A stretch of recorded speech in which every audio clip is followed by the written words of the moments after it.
We have new episodes dropping every other week. You can find them early on Spotify, Amazon Music, Apple Music, or wherever you find your podcasts, or find the link below for our Megaphone landing page, and we will see you around the campfire. Hey, it's Paul. Hey, it's Jess. Welcome to Campfire Ashes. Now pull up a log. Let me tell you a story. She tilted her head back, loudly slurping and gasping for air between ravenous swallows. She'd been gorging herself for hours, sating a hunger that would never end. She glanced up, looking at the still surprised eyes on Timothy. He expired at least an hour ago from blood loss, but she still let out a giggle at the sight. She looked up and realized the sun was on its way and she needed to make her way back in time. And she quietly floated along the wind, keeping to the shadows with only intermittent sounds of carrion wetly slapping on the ground as it fell.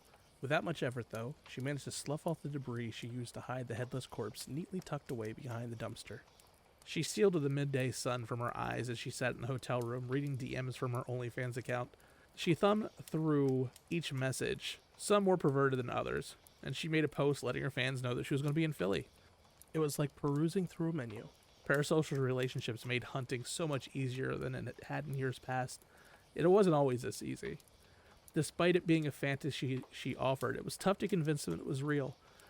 She had 2 more on the hook, and after a few more messages, managed to nail down an early evening date tomorrow with Philip. Tonight would be horrible. Another night without feeding. But if all goes right and he isn't late, she'll feast. She sat quietly as the night came and waited for the tearing and ripping to break the silence. The hunger. The hunger was unbearable. She shielded the midday sun from her eyes as she sat in the hotel room. Boredom was almost as painful as the gnawing in her stomach, but today would be different. Philip spanned her DMs of the night before, first with cute platitudes about how beautiful he was or how lucky he was to be in such demand from a model that wanted him. She took a few pictures and some strappy, complicated lingerie with a little sign of his name to prove that she wasn't being catfished. The messages then turned raunchy as he got more bold with the ideas of how he envisioned the night turning out. She giggled a bit when she talked about eating out of context in their meal. The irony. She sat quietly on an outdoor seating along Passyunk, ignoring the leering stares of the men passing by. Their hunger was on full display. She wished she could stay longer in the city with such an abundance of food. After a few nights of these, though, she had to move on to keep the suspicion down. The threats here were different than the rural lands that she used to hunt. Fewer eyes on her, and plenty of wild animals to blame her kills on. You can't exactly blame it on stray wolves in the major city, and too many zoos had sophisticated cameras for a quick body drop. Timothy had not been found yet, so she knew she had a little time left in the city of brotherly love. She was lost in her thoughts, staring down the gym bros walking by, trying to impress her with his physique.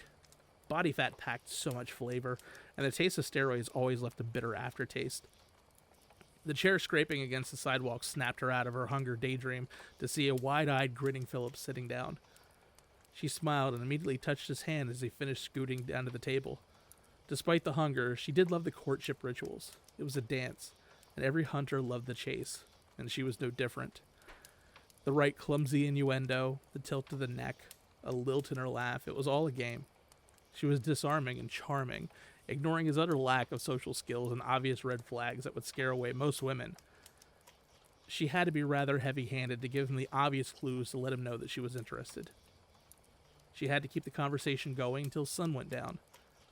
She did her best to choke down the food at dinner. It was like chewing on ash. But she could see the fading light glinting in his eyes and knew it was getting close to dinner time.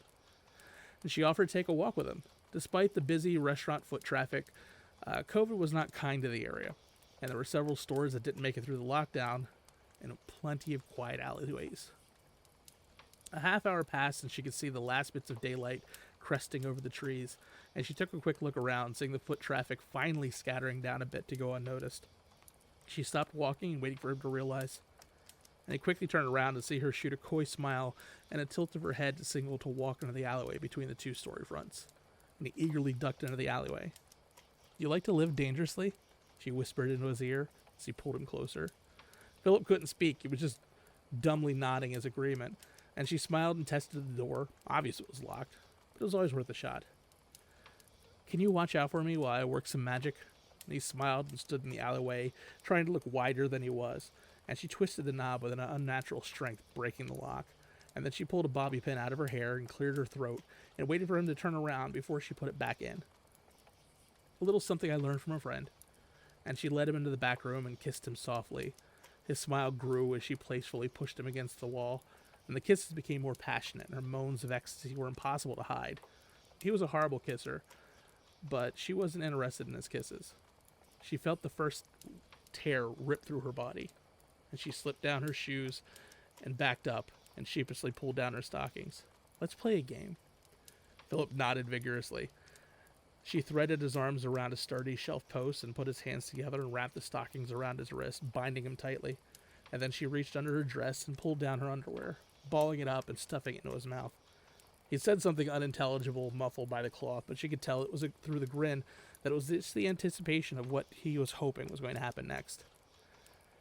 She waited a few minutes, keeping her eyes on the small window in the closet for the last rays of sunlight to fade. And as the last bits of sunlight faded, she smiled. The tension in her body was too much. She smiled. She reached up, firmly cupping the top of her head and her chin, and loudly cracked her neck. She didn't let go, continuing to twist until the skin around her neck started to tear. The joy in his eyes quickly turned into terror as he watched her neck twist further and further and further, and the skin around her shoulders tearing away under the stress.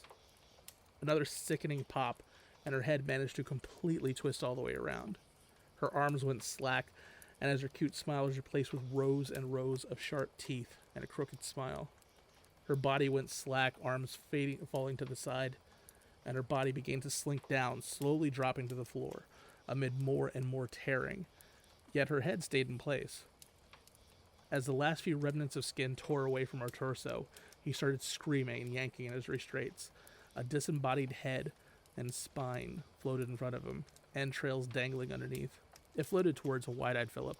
He screamed in terror as he felt the bare intestines slink over his wrist. It couldn't hold back anymore. Razor-sharp teeth tore a chunk into Philip, the skin tearing away as he recoiled, and she tilted her head back, letting pieces of Philip slide down her throat, followed by a loud, wet smack as it slid through her exposed intestines and onto the ground. It took another bite from her chest and smiled. Not a hint of steroids. Its eyes rolled back in its head as an orgasmic thrill as it slammed into his chest, devouring him further, to feed the hunger that would never end.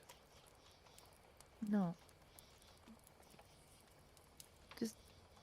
no. I don't want to know. I don't want to know what it is. We are dealing with a Krasu. No thanks. You're dealing with one. I'm doing here. I'm taking a sick day. I had fun writing this story. I could tell.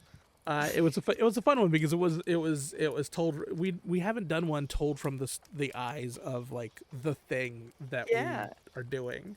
I liked that a lot. Yeah. So a Krasu is an apparition or a thing or a monster from Thailand. It's actually known by different names in Thailand, Cambodia, Laos, Indonesia, Malaysia. So basically that entire area is has some form of a version of the Krasu. But yeah, so basically it is exactly what it sounds. It is a disembodied head. Sometimes you'll just see the trachea, sometimes you'll see the full neck, sometimes you'll see the spine, and then entrails, like intestines, heart, all of that, just kind of like dangling from the head. And it floats around at night. It has a body during the day, to basically blend into society and hunt. And then at night, the head and whatever doesn't get snagged rips away from the body and hunts with that.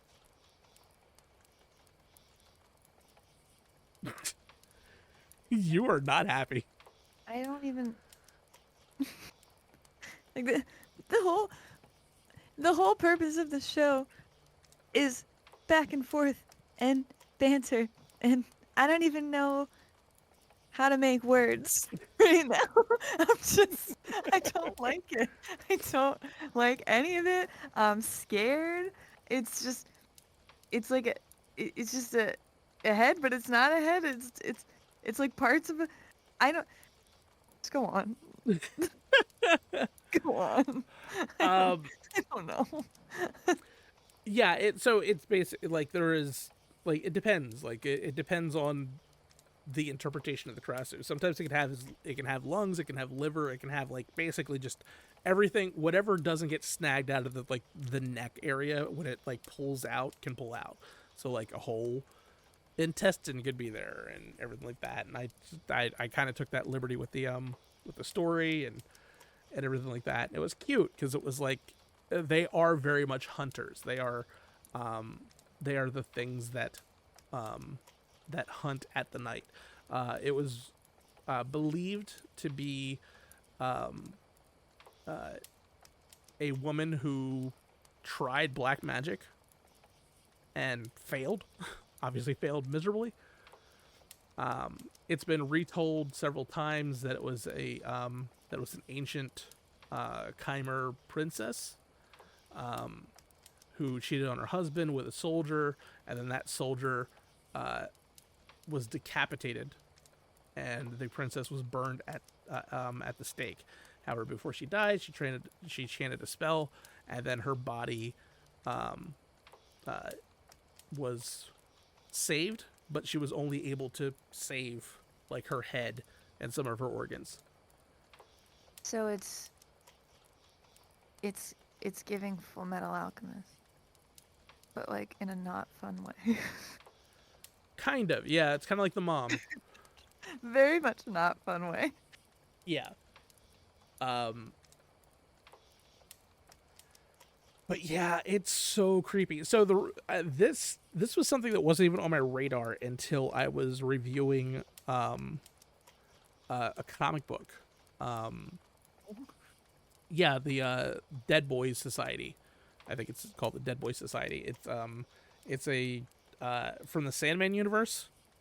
Like I don't know if you watched Sandman from Netflix I or have anything not like watched, that. but I love Neil Gaiman, and Okay, yeah. So yeah, these are a Neil Gaiman group of people.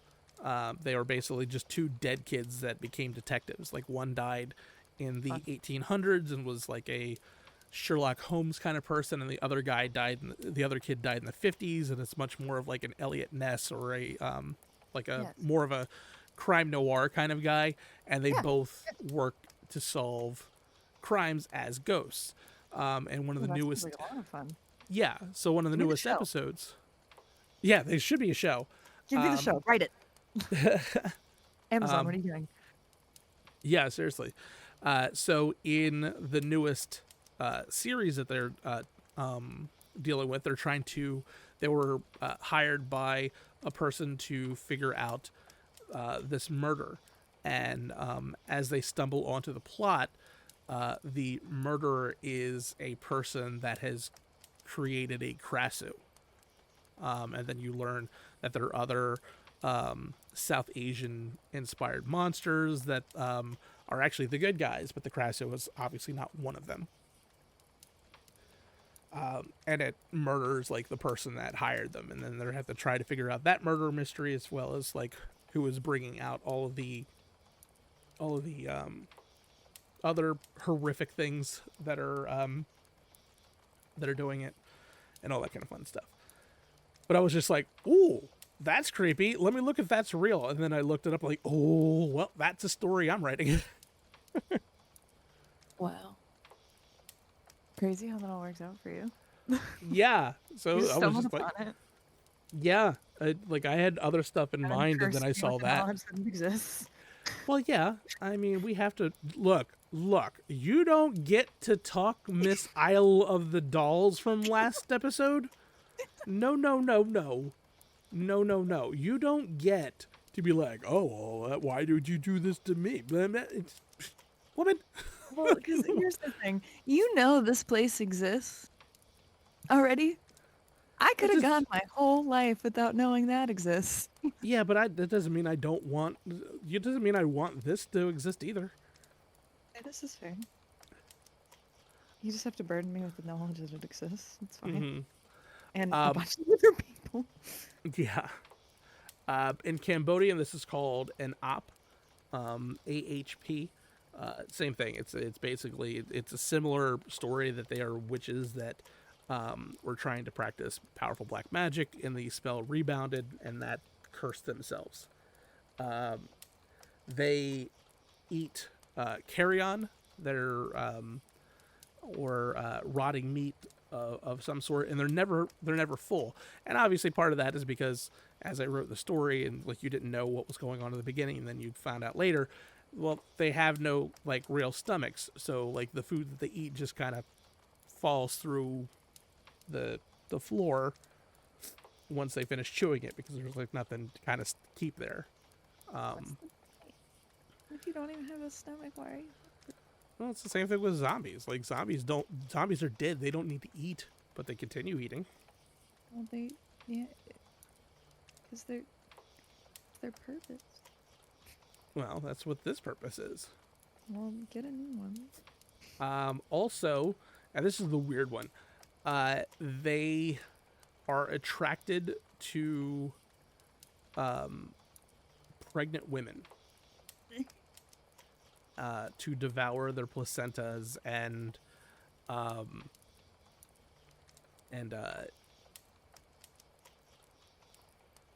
other things. It's really kind of like some of the descriptions on what they like. They don't try to like burrow through the stomach. They try to go through like the vaginal canal, and that has in some of like for a long time they thought that some of the infections that women get were because they were attacked by a krasu in their sleep, and things like that. And if you are being chased by a krasu, once you give birth, you have to take the placenta and bury it deep into the ground to keep the krasu from finding it. But if Deep into the ground, bro. Like, I guess for it to not smell, but like, how deep? Like, it's not. I don't know. They didn't. There's not a manual on this kind of stuff, but it's believed that if it were ever to find the placenta and eat it, that it would curse the family. It would curse the mother and the child. Oh, jeez. Yeah. It seeks blood to drink or raw flesh to devour. It typically would go after cattle, chicken, and things like that, or go as far as like a water buffalo, or like any kind of carrion. As a result, it likes to keep somewhat clean. So like when it eats its food, it's ravenous when it's eating its food, so it will try to make a point to like wipe its mouth clean. So as a result, it's superstitious for Thai families to keep their laundry on the line past sunset, for fear that a krasu will wipe its mouth on the laundry. Weird. Yeah, it's some very interesting things where it's just like, this is why you don't keep your laundry on at night. Yeah. It's Very believed. strange. Yeah, it's believed that the only way to destroy it is to burn it. As the main villain of the Krasus are basically just angry villagers with torches and machetes.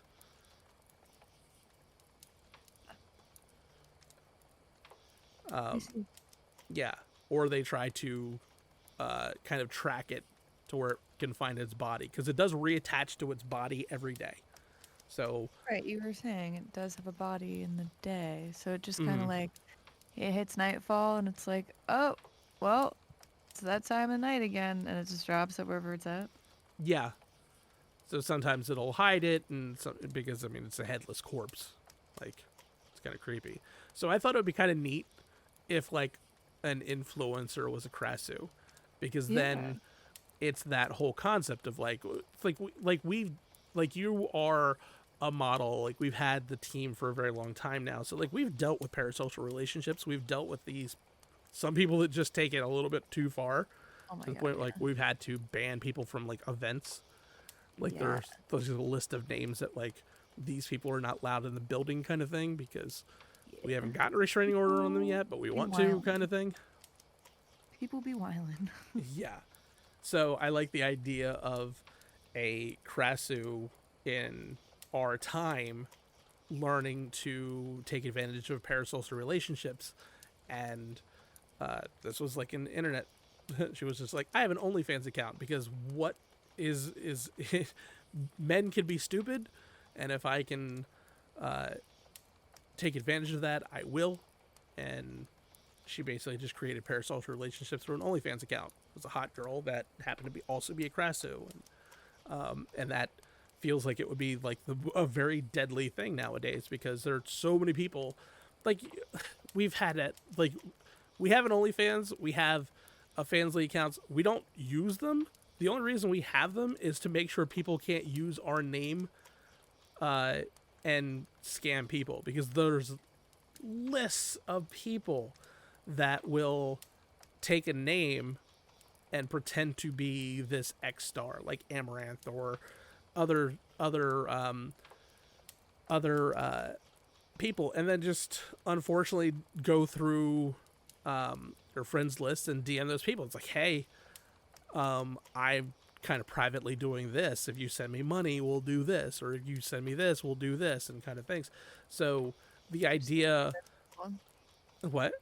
Just take advantage of people. Yeah. So like we make it a point anytime a new Like social media. social media comes along, I will, whether or not we're going to use it or not, I will immediately go and claim our name just so that way nobody else can use it. Yeah. Because like we don't want our fans taken advantage of, but Absolutely not. but it happens a lot. So the idea of this Krasu Unfortunately, being a yeah. Middle age. So the idea of this Krasu learning that behavior and just taking advantage of it and having their OnlyFans kind of like bankroll their hunting by like being able to afford to go from town to town to town, murdering and eating their fans. Just felt like a really interesting idea. That was brilliant. Brilliant. Well done. It was a great story. Like so much so that I want absolutely nothing to do with this thing. Mm-hmm. I know more than I need to know that I never want to see this ever. Yeah, so there are ways to keep a Krasu away. It's basically to grow thorny things like rose bushes, create spiky fences, grow spiky bamboo, all of these things because they're afraid of spiky things because they're afraid of their intestines or things getting snagged on this and not being able to get away, and kind of like think of a balloon getting stuck in a tree. Like they don't want to be stuck in a tree and then be easy pickings in the daytime when someone sees it and they get destroyed. All right, taking notes. Plant 20 things. Got it. Mm-hmm. So, in the terms of the pregnant women, the way to stop it is to place thorny branches around the house, on windowsills and things like that, because it will discourage them from getting it. Because if they ever were to be wounded by a Krasu, the Krasu will be able to track them through smell and will basically just wait till they're sleeping at night before they murder them. So just start wearing like spiked chokers and stuff. Bring that back. You'll be okay. There you go. Yeah. Yeah, go full 1980s punk and you should be fine. Liberty spike it out, you know? This has been It's not ridiculous. It's superstition. yeah. Look it up. So this has been in video games. This has been in this is long mythology, but a game called Eyes of the Horror. specifically had a Krasu in it. Not familiar, but okay. Yeah, I don't know what it is either. It looks like a PlayStation 2 game, PlayStation 2 or 3 game. It looks like it looks like something you would find in like RE1. Like that kind of level of graphics, like RE1, RE2. Kind of reads PlayStation, maybe not even PlayStation 2 yet. Mm-hmm. Yeah, okay. That's painting a clear picture. Yeah. Okay. But it's also been in movies. It's been in things because again, this thing has been around for centuries. This is not a thing that's not been around. Interestingly enough, it's in literally all of Southeast Asia except for Myanmar, because Myanmar is a totalitarian government that is incredibly hostile to anything that is not its specific religion. So not in Myanmar, but Thailand, Cambodia, Laos, Indonesia, Malaysia, Brunei, Singapore, Philippines, and Vietnam, all of those places have a version of a Crashu. That's interesting. There's a movie called Ghost of Guts Eater. Wait. Yeah, I mean that's kind of on the nose. Yeah. Kind of on the nose on that kind of stuff, but it's such a really interesting thing, and it's weird to be able to stumble onto that thing from a source. No, absolutely not. Tell our movie night to go watch it and report back to us. Yeah, no. So the people that have said that they have seen a Krasu, they believe that it could be. I'm trying to think of the wording. They think it's methane gas, like pockets that are ignited and they kind of like flash and shimmer in the sky, and that's what people are just like Krasu, and it's like not really. That It's basically doesn't equate to floating intestines. No, but I mean, it's basically just an illusion. It's the illusion of a thing, but it's not really Yes. a thing. But yeah, that's where the scientific explanation comes from, where it could be a thing. But they debunk that because typically the amount of dead meat that would have to be able to put off that level of methane gas of a pocket, it's like not really a thing. You would need like a whale to be able to do that, and that's not really a thing. That's not really a thing that you would find in like a Cambodian jungle. Yeah. That's even more concerning if you do. Yeah. Where the hell did that come from? Yeah. So there have been sightings in the 21st century. People in 2008 have seen it. There has been alleged videotape footage, CCTV footage, of these things, and they're worried that like an old lady might have been a Krasu, and then when she died, like the Krasu sightings in that area stopped, which is suspicious. Yeah. Very suspicious. Yeah. Glowing red eyes have been seen floating above like rice paddy fields as late as 2014. It's interesting, like 2015, 2016, 2017, like mid 2017. So like like in the last like 5 years, like within the last 5 or 6 years, this has been showing things. Video clips shared online socials showing an alleged entity floating in the air the same level as the trees in the area at night. It was witnessed by security guards, police officers standing and looking suspicious, but there's no video. There's no information as to where the video came from or details that were available. No. But it was actually found out that it was a drone or a decorated man's face. Like somebody made it. Or Okay. it was just like they created a man's face and put it on a drone. Cool, great. Debunk stuff. Keep debunking stuff like that so that I can live. I can live peacefully. Yeah. Yeah, some of this is just weird, but like it's kind of interesting. Like I like that like this is something that's still kind of being seen. Yeah. But it's something that has been around for hundreds of years. And Like I'm trying. still around. Yeah, the folklore doesn't really tell like when. It was basically just like this is when it happened. This is where it became popularized and like it was just a thing. So like it's been around forever because it's the word in Cambodian language is actually derived from Sanskrit. So like we're talking thousands of years.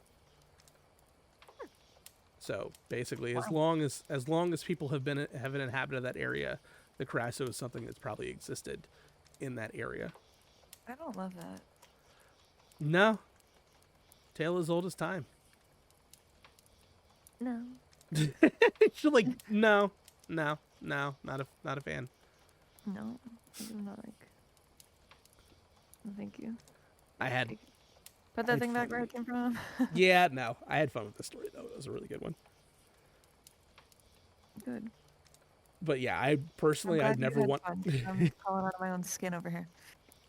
Hey, look, that's the hallmark of a good story. No. You're no. Or just no. I don't have anything else. Just no. So yeah, so make sure that you make sure if you don't want to see this, especially if you are pregnant, make sure you put some rose bushes in the area, some thorns, some spiky bamboo, and that's all it's going to take to keep this murder balloon from floating in and doing horrible things to your placenta. I don't even have anything to add. I don't. I'm really so comfortable. It's just so uncomfortable.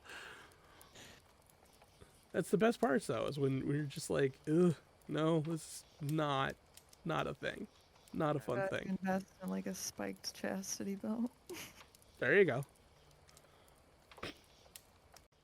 And remember, the last one out douses the fire. If you heard something, no you didn't. If you're here with us next time, it means you made it through the morning.